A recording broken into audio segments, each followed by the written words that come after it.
Setan Mania, pada episode kali ini Om Koko akan menjelaskan dan menceritakan sebuah tweet yang ditulis oleh akun Twitter Simpleman. Nah, kita semua udah tahu Simpleman ini penulis yang rame di Twitter. Kemarin tuh nulis KKN Desa Penari. Nah, kali ini kita akan membahas cerita yang berjudul Seudino.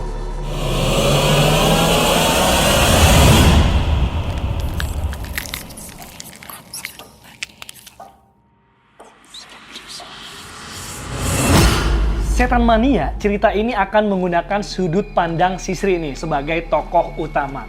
Kisah ini diawali saat Sri mendapat pertentangan dari bapaknya. Karena sang bapak tuh ingin anaknya ini untuk bekerja di desanya aja. Nah, namun keputusan Sri ini udah bulat, dia tetap ingin bekerja ke kota gitu, ke ibu kota. Sekaligus meninggalkan bapaknya yang udah tua karena tinggal berdua aja. Nah, Sri merasa kebutuhan ekonomi untuk keluarga ini jauh lebih membantu ketika si Sri itu bekerja ke ibu kota. Karena selama ini nih, untuk kebutuhan sehari-hari aja, untuk memenuhi kehidupan sehari-hari aja tuh gak cukup. Sehingga inilah yang mendasari Sri untuk keluar mencari kerja. Tapi namanya orang tua atau bapak kayak punya firasat, Sri kayaknya mending kerja di sini aja. Tapi keinginan Sri ini udah bulat, dia pengen kerja ke ibu kota karena bisa mendapatkan uang lebih banyak kan. Usaha Sri ini melamar pekerjaan akhirnya dapat jawaban. Dia dipanggil wawancara oleh agen penyalur pembantu rumah tangga. Walaupun dengan modal ijazah SD, pekerjaan sebagai pembantu rumah tangga di keluarga yang mampu menurut Sri ini adalah pilihan yang masuk akal dibandingkan dia melamar kerja jadi direktur kan. Dia juga udah punya bayangan tentang gaji yang akan diterima karena cerita ini berlatar belakang di tahun 2001. Gaji pembantu pada saat itu sekitar 500 sampai 700 ribu per bulan. Kalau dikonversikan di tahun sekarang atau 2023, gajinya itu sekitar 1,6 juta atau sampai 2,2 juta rupiah. Bertemulah si Sri itu dengan calon majikannya bernama Kembang Krasa atau Mbah Krasa. Seorang ibu-ibu yang cukup berumur dengan memakai pakaian adat Jawa. Rambutnya tuh disanggul dan bajunya tuh pakai kebaya. Ya, gayanya seperti priai lah. Nah, saat di interview nih, bukan skill dan minat yang ditanya oleh Mbak Krasa. Ini nih yang menarik dan aneh gitu, yang membuat Sri itu kayak, kok aneh gitu. Karena Mbak Krasa ini bukan menanyakan masalah skill atau minatnya, malah tentang tanggal lahirnya berdasarkan weton. Nah, majikan ini tertarik banget sama si Sri yang lahirnya di Jumat Kliwon. Karena si Mbak Krasa merasa, wah ini pas nih. Nah, kalau kita ingat tentang Jumat Kliwon, pasti ada sesuatu yang aneh dan mistis di situ.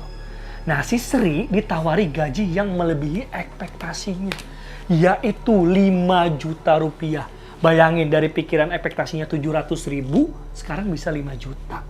Ini nih, gaji 5 juta ini kalau zaman 2001 dikonversikan sekarang di tahun 2023, gajinya kurang lebih hampir 16 juta rupiah. Wow, gila banget. Ini kayak ketiban durian runtuh nih bagi si Sri. Apalagi kan dia lagi BU banget kan, butuh uang banget. Kenapa Mbak Krasa ini mau gaji Sri 5 juta rupiah? Karena dia mempunyai rumah makan yang terkenal di Jawa Timur. Nah, jadi dia mampu aja nih bayar gaji si Sri atau gaji pembantu sebesar itu. Jadi si Sri ini bersedia untuk bekerja. Nah, ternyata faktanya selain si Sri ada 2 orang lain yang udah diterima, yaitu Dini dan Erni. 2 orang ini nantinya akan bahu-membahu untuk menjadi pembantu di rumahnya Mbak Krasa. Tapi pertanyaannya, dengan gaji 5 juta apakah pekerjaannya melakukan tugas pembantu seperti biasanya? Ini akan menjadi sebuah misteri. Lanjut ceritanya, Setan Mania. 3 orang pembantu Mbak Krasa itu diantar sama seorang supir ke tempat mereka bekerja. Tapi yang anehnya, bukannya diantar ke rumah yang di tengah kota, justru supir ini membawa mbak-mbak ini menjauh dari kota, menuju hutan yang terpencil. Tuh, keinginan Sri kan pengen kerja ke kota, malah dibawa ke daerah yang terpencil. Nah, ini kan yang lebih anehnya lagi nih, sepanjang perjalanan menuju tujuan, Sri ini melihat gelagat supir ini kok ada yang aneh gitu. Seperti ada yang ngikutin mobil mereka dari belakang.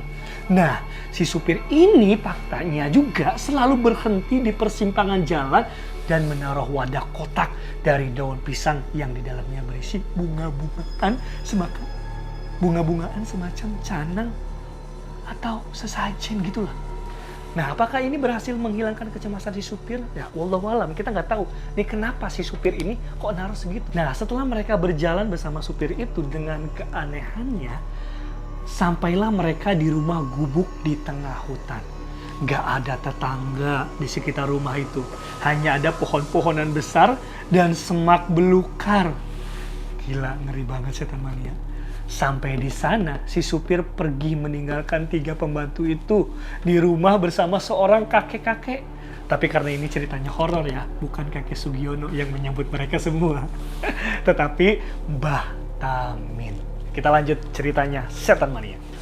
Mbah Tamin ini langsunglah mempersilahkan 3 orang pembantunya itu untuk masuk ke dalam gubuk. Saat masuk, mulailah Sri melihat sebuah ruangan yang di dalamnya ada seorang gadis remaja. Mungkin usianya sekitar ya masih sekolah SMA gitu. Dia sedang tidur di dalam keranda mayat yang terbuat dari bambu kuning. Sri melihatnya jijik dan ketakutan karena gadis itu tuh punya luka yang membusuk di tubuhnya. Matanya lebam berwarna hitam dan baunya sangat busuk. Aduh, setan mania.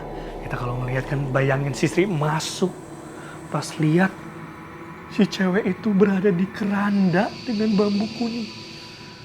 Ada apa nih? Kalau dalam filosofi Jawa tuh kalau bambu kuning itu kayak buat mengusir setan atau setan tuh biar nggak masuk. Siapa sih sosok perempuan itu? Barulah terjawab bahwa tugas mbak-mbak bertiga ini untuk membantu mengurus dan merawat gadis yang lagi sakit itu. Gadis itu bernama Dela. Nah, anak terakhir dari keluarga Atmojo atau keluarga besar dari Mbah Krasa yang tadi menyewa mereka untuk menjadi pembantunya atau meminta mereka untuk menjadi pembantunya. Setan mania, ternyata sakit yang dialami oleh Dela ini sangat menyedihkan banget. Ini sakitnya tuh bukan sakit medis kayak non medis itu, karena ini tuh santet. Nah, Mbah Tamim bilang kalau Dela disembunyiin di daerah terpencil ini supaya bisa bertahan hidup.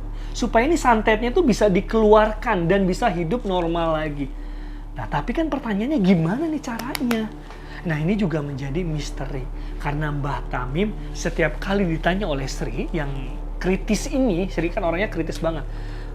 Mbah Tamim ini selalu bilang, banyak yang tidak kamu ketahui. Lebih baik tidak usah tahu aja. Gitu kata Mbah Tamim. Kalau anak muda yang nanya kan seharusnya dikasih tahu dong. Karena emang Mbah Tamim ini orangnya agak kolot pikirannya, ya udah si Sri terima aja sebagai suatu yang misteri. Ya kalau Mbah Tamim ini anak muda, pas si Sri nanya, Pak, saya nanya, kamu nanya? Pasti gitu jawabnya kan. Oke, kita back to topic ya. Nah, ini menjadi misteri bagi Sri dan teman-teman yang lainnya gitu. Salah satu tugas yang diceritakan secara detail adalah mandiin Dela. Mbah Tamim ini mengajari mbak-mbak ini untuk memandikan Dela. Dan itu harus dilakukan dengan taat. Seperti saat memandikan gadis yang sakit itu harus dalam keadaan terikat. Nah, Dela ini harus diikat nih, nggak bisa nih kalau nggak diikat. Terus dilarang untuk membuka pintu rumah saat hari mulai gelap. Nah, suatu hari nih, Mbah Tamim ini pergi keluar meninggalkan para newbie ini untuk mengurus si Dela nih. Meninggalkan Sri dan Dini dan kawan-kawannya. Tepat pada saat itu juga si Erna lagi dalam kondisi sakit. Padahal saat itu giliran dia untuk mandiin Dela. Alhasil Erna minta si Sri untuk gantiin tugasnya dia sebagai pengganti. Sri nggak punya persiapan. Seperti air mandinya belum siap. Sehingga dia harus pergi ke sumur dulu nih di luar rumah untuk ngambil airnya. Awalnya si Sri ragu karena udah gelap gitu. Kan kata Mbah Tamim nggak boleh keluar kalau udah gelap gulita atau udah gelap keadaannya. Karena demi memandikan Dela, akhirnya si Sri berani keluar menuju sumur mengambil air. Saat itulah Sri merasa terganggu karena merasa ada yang mengamatinya atau ngeliatinnya. Karena kan keadaan itu tuh cuman rumah itu, sisanya tuh kayak pohon-pohonan gitu.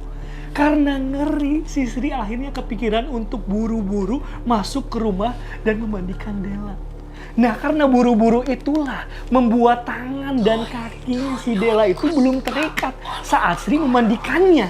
Tiba-tiba Della bangun dan melototi si Sri. Dan disitulah Della mencoba mencekik Sri, membuat Erna dan Dini bangun. Akhirnya 3 pembantu itu saling membantu untuk mengurung Della kembali ke kandangnya atau ke kerandanya. Nah di situ lu bayangin, kita bisa bayangin gimana chaosnya itu bertiga sambil si Della ini melotot kayak wah, mungkin kayak gitu ya. Setan mania, kita nggak bisa ngebayangin. Saat 3 pembantu itu berusaha mengikat si Della ini tuh terus mengoceh yang membuat si Sri ini mendapat informasi yang baru. Dia mengoceh kayak, ternyata kalian anak kelahiran Kliwon semua. Percuma 1000 harinya, anak ini akan segera habis. Kalian hanya jadi tumbal untuk anak ini. Ya, dari percakapan ini, si Sri jadi tahu kalau Erna dan Dini lahir di hari Jumat Kliwon juga. Pantesan aja tadi Mbah Krasa tuh nanya, kalian tuh lahir di bulan Kliwon, ke Sri itu lahir di bulan Kliwon bukan? Selain itu, soal ilmu santet 1000 hari adalah ilmu santet yang biasa menghabisi 1 garis keturunan sampai habis keseluruhannya. Itu artinya bukan cuma Della yang di ujung maut, tapi mereka bertiga juga semuanya terikat dalam suatu garis weton yang sama. Inilah arti dari gaji 5 juta sebulan tadi, nyawa juga jadi taruhannya. Karena kan kita kalau dapat gaji yang besar itu pasti resikonya juga besar. Baru tahulah mereka, aduh tahu gitu mendingan gua tolak. Mungkin perasaan Sri kayak gitu di awal, tapi ya udah terlanjur ada di situ, ya udah. Setan mania, dari sinilah si Sri mulai menjadi detektif. Dia mulai penasaran dan mencari tahu apa nih yang sebenarnya tuh terjadi. Tentu aja itu tuh bikin si Sri ini jadi curiga. Kalau si Mbah Tamin lah orang yang menyantet keluarga Atmojo, keluarga besar dari Mbah Krasa. Nah, setan mania, saat Mbah Tamin pergi untuk kedua kalinya, nih si Sri ini masih terus melakukan aksinya. Sri melakukan tugas detektifnya lagi, mencari bukti lain tentang Pak Tua itu. Tapi aksinya sekarang ketahuan sama si Della yang sengaja dilepas oleh Mbah Tamin sebelum pergi. Tapi Della ngasih clue nih agar si Sri ini pergi ke sebuah pohon beringin di dalam hutan. Lu bayangin setan mania. Si Sri akhirnya menyanggupi dan nemuin titik pohon yang dimaksud. Akhirnya dia cari di sekitar dan nemuin batu nisan dengan tulisan Della Atmojo. Kemudian dia gali tuh tanahnya. Dan di dalamnya si Sri itu nemuin kotak yang berisi boneka santet dari jerami lagi. Si Sri ini yang nemuin boneka yang dililit oleh rambut itu, niatnya nih si Sri mau ngebuka lilitan rambutnya. Tapi beruntung banget gak jadi. Kenapa? Karena saat mau membuka lilitan rambutnya, dia ini dengar suara ketawa perempuan cekikikan kayak gini nih.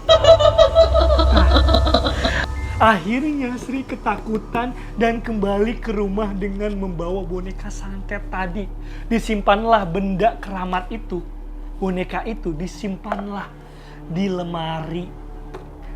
Ingat ya, lilitan rambutnya tuh nggak dibuka oleh si Sri, cuman disimpan di lemarinya. Kita lanjutkan ceritanya setan mania. Nah, si Erna ini nemuin boneka santet itu di lemari yang disembunyiin sama si Sri. Dengan gampangnya si Erna membuka lilitan rambut. Saat itulah santetnya aktif. Secara simultan, Erna muntah darah dan meninggal. Oke, ini gue singkat aja, intinya boneka santet yang ditanam di dekat pohon beringin itu sengaja dilakukan oleh Mbah Tamin. Mbah Tamim ini juga yang melepas si Della dari kerandanya supaya si Sri ini yang kepo nemuin benda itu. Nah, saat benda itu ketemu, berharap lilitan rambutnya ini dilepas nih oleh si Sri dan memindahkan pengaruh santetnya ke dia atau ke si Sri. Tetapi Sri ini beruntung nih gak jadi buka lilitannya. Justru tuah itu atau tuah dari santetnya menyasar ke si Erna yang malang. Setelah memakan korban, beban santet di Della ini semakin ringan karena tadi udah dilimpahkan ke si Erna. Nah, gadis itu tuh udah bisa ngomong dan udah bisa jalan kayak orang normal. Cuman kalau malam masih suka kumat. Nah, ini bingung nih misterinya di situ. Oke, setan mania, beberapa cerita gua skip ya. Sekarang tibalah saatnya si Sri terikat oleh keluarga Atmojo. Sampai Dela terbebas dari santet sepenuhnya. Saat itu Sri dan Dini dibawa ke sebuah rumah yang berbeda dari gubuk sebelumnya. Dela ini udah nggak lagi diikat dan dikurung dalam keranda seperti sebelumnya. Nah, pada malam hari itulah Dela mulai mengganggu si Sri lagi. Kali ini provokasi Dela ke Sri adalah membakar payung untuk orang meninggal di sekitar rumah. Payung itu sengaja dipasang oleh Mbah Tamin supaya menjaga Dela nggak bisa keluar dari rumah. Tapi si Dela ini memprovokasi istri untuk membakar dari payung-payungnya itu. Kita lanjut ceritanya, setan mania. Nah, si Sri akhirnya terbujuk oleh si Dela. Kemudian mulailah membakar payung-payung itu satu persatu. Dela melihat keinginannya dituruti nih, dia tuh mulai menari-nari kegirangan. Akhirnya Sri ngikutin keinginan gua, mungkin kayak gitu. Tapi saat tersisa satu payung lagi untuk dibakar, si Sri itu ngelihat lukisan Mbah Krasa yang lagi menggendong bayi berkepala dua. Seketika dia berhenti untuk membakar payungnya. Nah, hal itu yang bikin si Dela jadi ngamuk. Tadinya kan dia senang, akhirnya Sri akan membakar semua payungnya. Tapi si Dela akhirnya ngamuk, menampar hingga menginjak-injak si Sri. Tapi saat Mbah Krasa datang, Dela ini tiba-tiba jadi culun, jinak, dan meringkuk di kakinya si ibu atau Mbah Krasa. Dan Mbah Krasa juga meresponnya dengan mengusap-usap kepalanya. Kelakuan si Dela ini nggak lebih seperti hewan peliharaan di mata Mbah Krasa. Yang tadinya tiba-tiba ngamuk, pas Mbah Krasa datang, si Dela ini langsung diusap kepalanya, tiba-tiba dia yang tadinya amarah jadi culun diem gitu. Kebayang kan setan mania? Nah, ini yang bikin Sri tuh jadi kayak curiga, kok bisa ya? Hubungan antara jin yang mendiami tubuh Dela dengan Mbah Krasa ini apa? Malam itu juga si Sri sadar kalau malam Jumat Kliwon bukan hari lahir dari Dela, tetapi orang yang mengirim santet ke keluarga Atmojo. Ini artinya Mbah Krasa berencana menyantet atau membunuh orang yang berada di seberang sana. Kalau soal si Erna itu dianggap kecelakaan lah, di luar rencana mereka. Oke, gue skip ya, singkat aja nih. Ceritanya akhirnya Sri, Dini, dan Dela melakukan suatu ritual khusus yang dipimpin oleh Mbah Tamin. Ketiga perempuan itu dikubur di dalam tanah dan disiram dengan darah kerbau. Pada saat itulah Sri mendapat pengalaman mental. Dia tuh mendengar suara orang di seberang sana yang mengirim santet ke keluarga Atmojo.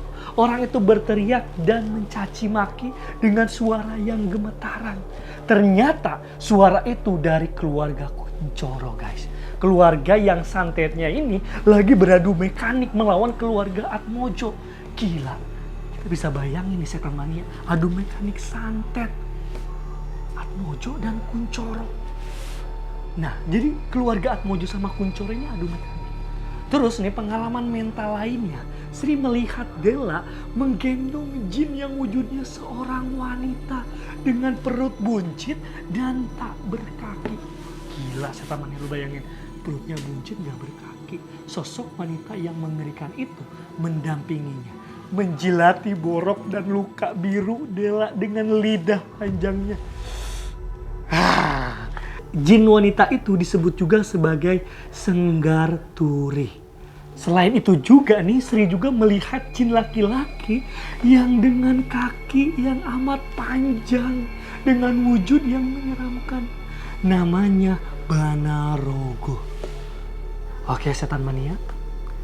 Dan setelah ritual selesai, kelihatannya si Dela itu segar kembali.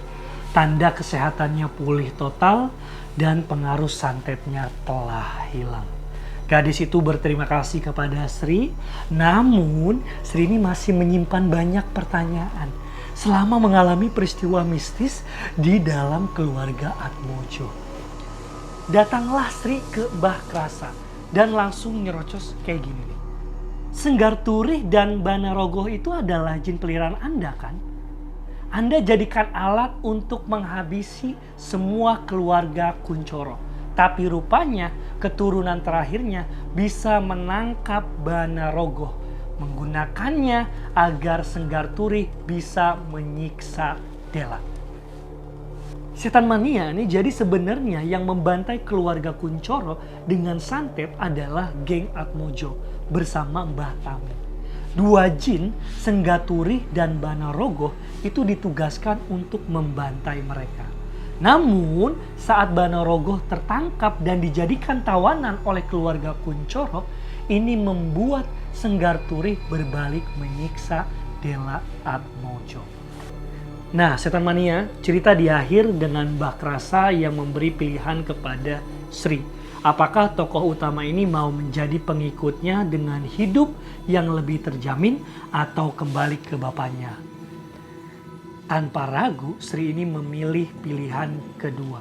Dia tinggalin atau meninggalkan keluarga Atmojo yang jahat itu. Saat pulang, sang supir yang bernama Sugik itu mengaku bahwa dulunya dia pernah bekerja di keluarga Kunchoro. Tapi saat keluarga Kunchoro itu berani menentang keluarga Atmojo, keluarga itu dibantai satu persatu dengan penyakit yang aneh. Supir itu juga mengaku kalau dirinya memasang pasak jagor di rumah keluarga Kunchoro itu alasannya karena dia tuh takut sama Mbah Tamin yang mengancamnya kalau enggak ngelakuin maka anak sama istrinya akan menerima kiriman si Mbah Dukun itu. Gila nggak tuh supir, mau disantet juga. Nah, setan mania, setelah Sri sampai di rumah, Sri juga dapat uang banyak dengan bungkus plastik. Tapi karena dapat pengalaman yang traumatis, akhirnya Sri memilih untuk membuangnya di tempat sampah. Itulah episode kali ini. Untuk kalian yang ingin mendengarkan cerita-cerita horor dan mistis lainnya, langsung terus subscribe dan pantengin channel Rumpiin Setan.